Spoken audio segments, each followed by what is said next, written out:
मनोज वधवा जी हमारे साथ जुड़े हुए हैं। बहुत बहुत स्वागत सर, सबसे पहले तो न्यूज 18 पर आपका। पहला सवाल मैं मेरा न्यूज आपसे 18 यही है, के सभी दर्शकों का बहुत बहुत धन्यवाद करता हूं। मनोज वधवा जी मेरा पहला सवाल आपसे यही है, हाँ जी, हाँ जी। किस तरह से इस बार आप इस चुनाव को देख रहे हैं? कितनी बड़ी चुनौती आप इस चुनाव को मान रहे हैं? देखिए, इस बार तो कोई चुनौती है नहीं, क्योंकि पिछले 10.5 साल के कार्यकाल के अंदर जो पिछला उसमें से जो पिछला 5 साल का कार्यकाल गया है, जो मौजूदा मेयर हैं, उन्होंने इतने बड़े बड़े भ्रष्टाचार, इतने बड़े बड़े उनके पति ने घोटाले किए हैं, जो आज हर जन जन को मालूम है। और ये लोग, शहर का हर व्यक्ति इससे त्रसित है, जिसका खमियाजा या जिसका जवाब वो वोट की चोट से देने का काम करेंगे। लेकिन पार्टी को बड़ा झटका भी लगा है। सरदार त्रिलोचन सिंह ने पार्टी का हाथ छोड़ दिया, कांग्रेस का हाथ छोड़कर बीजेपी जा मिले। उनके समर्थक भी, उनके कार्यकर्ता भी उनके साथ पार्टी में गए। कई गंभीर आरोप लगाए हैं, अनदेखी के आरोप लगाए हैं। आप लोग भी उनसे मिलने गए थे, दिव्यांशु बुद्धिराजा भी साथ में आपके थे, मनाने की कोशिशें भी आपकी तरफ से हुई हैं। ये कितना बड़ा नुकसान है? आप इस चुनाव में अपने लिए कितना बड़ा नुकसान देख रहे हैं? देखिए देखिए, अभी आपने कहा कि उनकी कोई वो नहीं की गई, अनदेखी की गई। उनको 2 बार पार्टी ने टिकट दिया, अल्पसंख्यक आयोग का उनको चेयरमैन बना के रखा। जी। अगर उसके बाद भी इसको आप अनदेखी कहते हैं, तो फिर तो इसका कोई जवाब ही नहीं है। और बाकी रही बात पार्टी छोड़ के जाने की, देखिए, कांग्रेस पार्टी इतनी बड़ी पार्टी है, नेशनल लेवल की पार्टी है। अगर 2-4 नेता इधर से उधर हो भी जाते हैं तो उससे कोई फर्क पड़ने वाला ज्यादा है नहीं, क्योंकि जो ये चुनाव है, आज करनाल की जनता लड़ने जा रही है।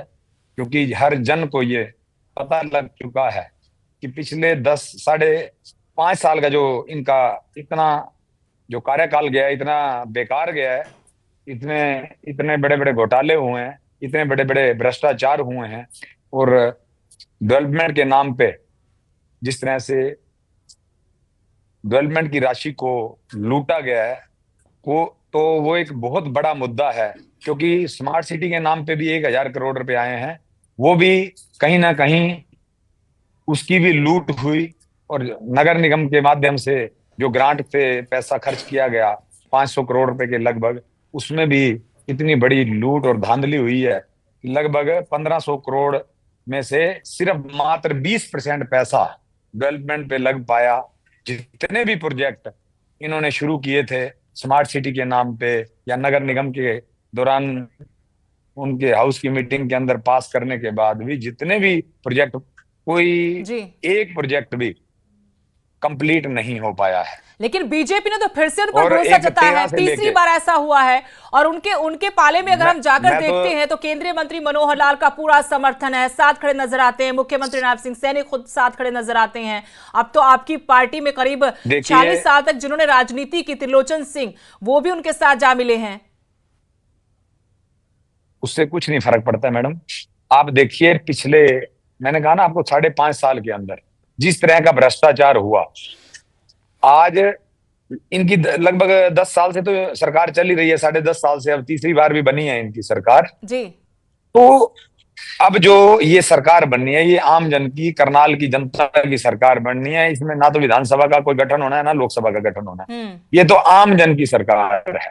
और इस चुनाव के अंदर लोग फेस वैल्यू पे ज्यादा वोट देते हैं, और उसके बाद जो व्यक्ति काम करने वाले होते हैं उनको वोट मिलता है, उनको चुना जाता है। और हालांकि जिस तरह से इनकी धक्केशाही चल रही है, आज भी इन्होंने एक एमसी का किडनैप करके उसका पर्चा वापस करवाने का, कांग्रेस के जो वार्ड नंबर 12 से कैंडिडेट थे जसपाल जी, उनका पर्चा इन्होंने जबरदस्ती से वापस कराने का प्रयास किया, और वहां पर झगड़ा भी किया इन्होंने, उनके कपड़े तक फाड़ दिए। जिस तरीके की इनकी गुंडागर्दी चल रही है, वो जनता ये तो मनोज जी आपने बहुत गंभीर आरोप लगाया है। क्या इस बारे में कोई पुलिस में भी शिकायत है या फिर सिर्फ ये राजनीतिक आरोप है? बिल्कुल बिल्कुल नहीं, बिल्कुल पुलिस में शिकायत की गई है। एसपी साहब को अभी उनके खिलाफ एप्लीकेशन दी गई है। और आज ही का वाक्य है ये। आज से 2 घंटे पहले 3 बजे के लगभग का ये वाक्य है, ऐसा 2:30 बजे का, सॉरी। तो उस समय बीजेपी के कार्यकर्ताओं ने जबरदस्ती से मतलब इनका पर्चा वापस करवाने मनोज जी, का आप मेरे प्रयास साथ किया। बने रहेगा। दूसरी तरफ से हमारे साथ करनाल से मेयर पद की उम्मीदवार बीजेपी की रेणुबाला गुप्ता जी जुड़ गई हैं। बहुत बहुत स्वागत है मैम आपका। धन्यवाद जी। मनोज जी हमारे साथ जुड़े हुए हैं, कांग्रेस के आपके प्रतिद्वंदी यहाँ पर। उन्होंने अभी अभी जो आरोप लगाया, पहले सवाल मैं उसी से जुड़ा हुआ आपसे करती हूँ। कहते हैं वार्ड नंबर 12 में जबरदस्ती जो एमसी के उम्मीदवार थे उनका पर्चा आपने वापस करवाया है। ये गंभीर आरोप लगाया कि धनबल का इस्तेमाल कर रही बीजेपी। ये करवा नहीं पाए, ये वो तो हम उनको बिल्कुल वापस ले आए। निराधार, ये बिल्कुल निराधार आरोप है।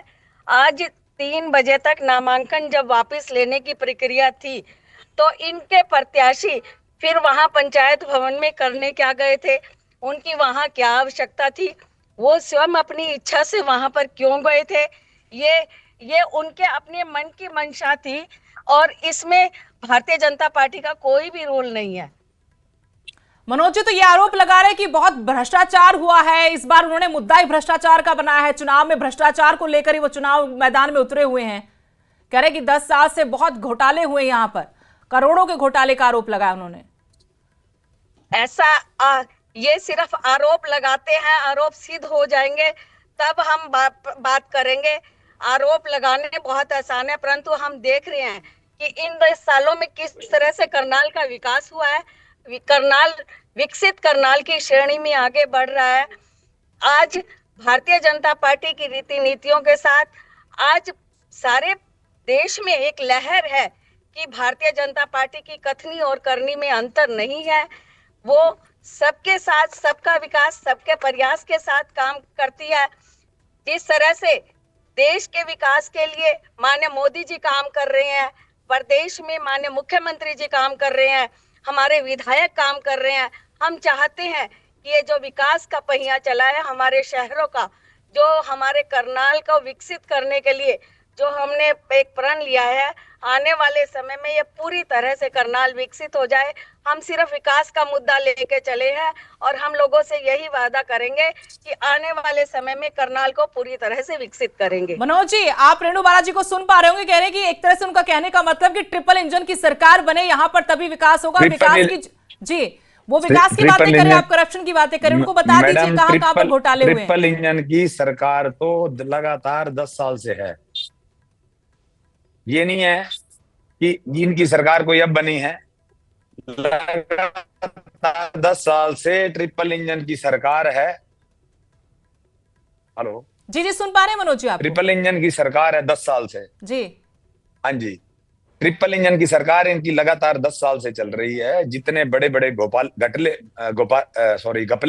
घोटाले इन पिछले 5 साल के अंदर हुए हैं, उतने घोटाले तो कभी आज तक हुए ही नहीं है, क्योंकि इतना बजट ही नहीं हुआ करता था। स्मार्ट सिटी के नाम पे लगभग 1000 करोड़ रुपए आए, नगर निगम में 500-600 करोड़ रुपए आया, लेकिन उसके बावजूद आप आगे धरातल पर देखिए करनाल के अंदर क्या काम हुए हैं। जितना पैसा सड़कों के नाम का, पार्कों के नाम का, सीवरेज के नाम का आया, कोई और जो प्रोजेक्ट स्मार्ट सिटी के नाम पे लगे, आप ये यहाँ पे आके देखिए। जो इन्होंने ई टॉयलेट बनाए, आज उनकी व्यवस्था को देखिए क्या हालात हैं उनके। शीरो रूम बनाए, मतलब इन्होंने तो कुत्तों की नसबंदी करवाने तक में भी कमीशन खाई है। इन्होंने अगर बंदर उठवाए हैं तो बंदर उठवाने में भी कमीशन खा गए हैं ये लोग, और ये कहते हैं, ये बात कर रहे हैं कि हमने विकास किया। अगर हाँ, हमारे जो अभी मौजूदा विधायक बने हैं बीजेपी से, मेरे बड़े भाई हैं, मेरे पड़ोसी भी हैं, वो आज एक मुद्दा लेके चल रहे हैं कि मैं भ्रष्टाचार को जड़ मूल से समाप्त करूंगा। मैं आपको ये कहता हूं कि वो ये शपथ गीता की सौगंध खा के उठा के कह दें कि मैं एक भ्रष्ट व्यक्ति के लिए वोट नहीं मांग रहा। वो गीता की कसम खा के कह दें, वो कह नहीं सकते ये बात। रेणुबाला जी, आपके ऊपर बहुत गंभीर आरोप कि ये जो ट्रिपल इंजन की सरकार है ये तो पिछले 10 साल से भी ज्यादा वक्त से चल रही है। हजारों करोड़ रुपए आए। मनोज वधवा जी वो काम भी बता रहे हैं, लेकिन काम बताते बताते ये कह रहे हैं, आरोप लगा रहे कि इनमें करप्शन हुआ है। इनमें भ्रष्टाचार हुआ, इसमें कमीशन खोरी हुई है। इसका जवाब इनको देने के लिए आपके पास है, जनता को देने के लिए है ना। मैं कह रहा हूँ 1500 करोड़ रुपए अगर किसी शहर में लगे तो लगता है कि ये शहर पेरिस की तरह शहर बन जाए। सुन रही होंगी आप, 1500 करोड़ रुपए अगर लगे हैं तो पेरिस की तरह चमकता हुआ शहर नजर आना चाहिए था। जवाब ले लेते हैं सर उनसे। और यहाँ पे देखो सारे शहर के अंदर ट्रैफिक व्यवस्था का बुरा हाल है। जवाब ले लेते हैं सर, एक बार जवाब देना चाहती हूँ, जनता भी सुन रही होगी, जवाब ले लेते हैं। तो सीधे सीधे आप दोनों आमने सामने, इससे अच्छा क्या होगा कि जनता जाने की जो उनके उम्मीदवार है उनके सामने वो क्या एजेंडा लेकर चल रहे हैं, क्या उनका विजन है इस शहर के लिए। जी रेणुबाला जी। अभी 1500 करोड़ इस शहर पर लगने अभी बाकी है, अभी कुछ ही लगे हैं। परंतु मैं ये आपको कहना चाहूंगी कि करनाल में जिस तरह से सड़कों का नवीनीकरण हुआ है, चारों तरफ से हमने करनाल शहर को 4 लेनिंग किया है। हमारे जहां डंपिंग होते थे, जहां कूड़े के ढेर होते थे, जो पिछली सरकारों में जहां गलियों में कोने कोने पे कूड़ा पड़ा होता था, की बात ना करें। जो सड़कें बनाई हैं, एक आध सड़क जो नगर निगम से बनी है वो बनी है, बाकी सड़कें हरियाणा सरकार की। मैं आपसे बात नहीं कर रही, मैं उनके बता ही नहीं रहा, मैं मैडम को ही बता रहा हूँ। आप इतनी बौखला क्यों रहे हो? बौखलाहट आपके अंदर है। नहीं, मेरे अंदर कोई बौखलाहट नहीं है। बौखलाहट आपकी आज नजर आ रही है कि कितनी बड़ी गुंडागर्दी से आप हमारे जो प्रत्याशी हैं उनको जबरदस्ती से उनके पर्चे वापस करवा रहे हो, नामांकन वापस करवा रहे हो। बौखलाहट आपके चेहरे से नजर आ रही है। आपके पास कहने के लिए कुछ नहीं है। डेवलपमेंट के नाम पे आपने जो गेट बनाए हैं ना, 12-12 लाख की कोटेशन आई थी, आपको याद होगा। और 2-2 करोड़ रुपए आपने एक गेट पे लगा दिए हैं। 16 गेटों में 32 करोड़ रुपए आपने खर्च किए हैं। और 50 करोड़ रुपए आपने मुगल कना जो कौन सी अटल पार्क में लगाए हैं, वहां जाके देखो क्या बुरे हाल हैं। फुहारे लगवाए, लेक बनवाई, वहां जाके देखो तो सही। करनाल का बच्चा जानता है करनाल की बदली हुई तस्वीर के बारे में।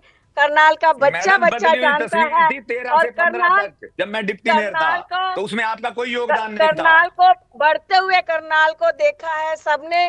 आज करनाल में कोई यदि 10 साल बाद आया है तो उसने देखा है कि करनाल में किस तरह से विकास हुआ है। और हमारा उद्देश्य किसी पे इस तरह से हमें झूठे सच्चे आरोप लगाने नहीं आते। हमारा उद्देश्य सिर्फ विकास करवाने का है। हमारा मुद्दा सिर्फ विकास करवाने का है। डबल इंजन की सरकार आपकी है, ट्रिपल इंजन वाली सरकार की जांच कौन करवाएगा? वो कह रहे जांच ही कोई नहीं करवाने को तैयार है, वो तो ऐसे आरोप लगा रहे हैं। अब देखिए जनता तो आप दोनों को इस वक्त सुन रही है, आरोप लगा रहे तो जवाब भी आप दे रही है। ये जनता ने तय करना है कि किसके आरोप उनको झूठे लग रहे हैं, किसका जवाब उनको ठीक लग रहा है। रेणुबाला गुप्ता जी वो कह रहे करोड़ों रुपए आप लगाने की बातें तो करते हैं लेकिन करप्शन है, तस्वीर नहीं बदली। वो तो कह रहे कि मैं डेप्यूटी मेयर था, जो विकास हुआ वो तो मेरे रहते मेरी वजह से हुआ है। मैडम आज करनाल के अंदर 30 से 35 लोगों को मैडम आप देख रहे हैं, आप ये कि 35 लोगों के घर में पुलिस बाहर बैठी है। तभी डबल इंजन की सरकार थी। शहर के अंदर जाम की स्थिति है, 5 साल वो नहीं रहे, आधे किलोमीटर पे ट्रिपल इंजन की सरकार थी। तो क्या ये कि भाई मेरे रहने से ये सरकार जो हमारी सेंटर और स्टेट के व्यक्तिगत तौर पे अपने शहरों के विकास के काम हम करवाते हैं और वो लगातार हमारे चलते रहते हैं। पति ने व्यक्तिगत तौर पे भ्रष्टाचार किया है। लेकिन अगर आप ऐसा दावा करें मनोज जी, मैं करके दिखाइए। मैं कह रही हूँ कोई शिकायत ऐसी है, कोई शिकायत की गई आप लोगों की तरफ से, जांच होगी नहीं होगी वो अलग बात है, लेकिन कहीं कोई शिकायत तो दी होगी। मैं आपको बर्दाश्त नहीं करूंगी। आने वाले चुनाव के अंदर करके दिखाइए, जनता देगी इसका जवाब। 2 तारीख को जनता देगी। जब सरकार ही आपकी है, साबित कैसे करेंगे बताओ? जब सरकार ही आपकी 2 तारीख को इसका जवाब तो दे देगी। बिल्कुल जनता देगी जवाब, आप चिंता मत करिए मैडम। आपको पहली बार मेयर हमने ही बनवाया था, आप भूल गई हैं शायद। लेकिन एक अच्छी बात है, आप आरोप प्रत्यारोप लगा रहे हैं, जनता के मुद्दे भी उठा रहे हैं, मुस्कुराहट तो है दोनों के चेहरे पर। वो मुस्कुराहट किस वजह से वो तो आप लोग जानते हैं। और ऐसे चुनाव होना चाहिए, जनता के मुद्दे उठाए, जनता के हक की बातें कीजिए। लेकिन रेणुबाला जी, ये हमारी बड़ी आदरणीय है, ये हमारे बड़े आदरणीय भाभी जी हैं, इनकी मुस्कुराहट को देख के ही तो हमने इनको पहली बार वो बनाया था मेयर। लेकिन हमें नहीं पता था कि 6 महीने में ही अपना रंग बदल देंगे।